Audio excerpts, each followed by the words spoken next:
আরে হোয়াটসঅ্যাপ বিল্লাল ভাই, তুমি তো মিথ্যা কথা বইলা ফেলাইছ যে উমর ভাইয়ের ফ্যান ফলোয়ার তোমার টাকা ছিনতাই করছে, তোমার মোটরসাইকেলের লাইসেন্স নিয়ে নিছে, তোমার 15 লাখ টাকা নিয়ে নিছে। তুমি তো মিথ্যা কথা বলছো। উমর ভাই তো বলতেছে যে আমার কোনো ফ্যান ফলোয়ার এগুলা করে নাই। তাহলে তুমি না যাই না কেমনে উমর ভাইয়ের কথা তুমি বলছো? তুমি একটা মিথ্যাবাদী এবং মিথ্যা কথা বলছো।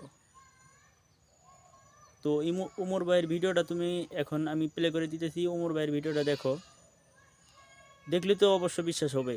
আর হোয়াটসঅ্যাপ বিল্লাল ভাই, তোমার সাথে আমি 2 দিন কথা বলেছি, আর উমর ভাইয়ের সাথেও কথা বলেছি কয়েকদিন, তোমার সাথে হবাই 2 দিন কথা বলেছি, কিন্তু তুমি মিথ্যা কথা বলতেছো যে উমর ভাই তোমার ক্ষতি করেছে। তো ভালো ছেলের জীবন বাঁচাচ্ছি, মায়ের কিডনি বিসর্জন। শেরপুর জেলার কনিমিয়ার জন্য 10 লক্ষ টাকা সংগ্রহ করতে হবে। এর চেয়ে আরো কঠিন ত্যাগ স্বীকার করতেছে। তার মা নিজের কিডনি দিয়ে দিচ্ছে ছেলের জন্য।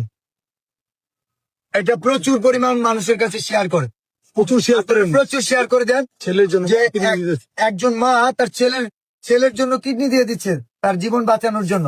আর সেখানে পুরো দেশের মানুষ মিলে কি আমরা 10 লক্ষ টাকা দিতে পারবো না?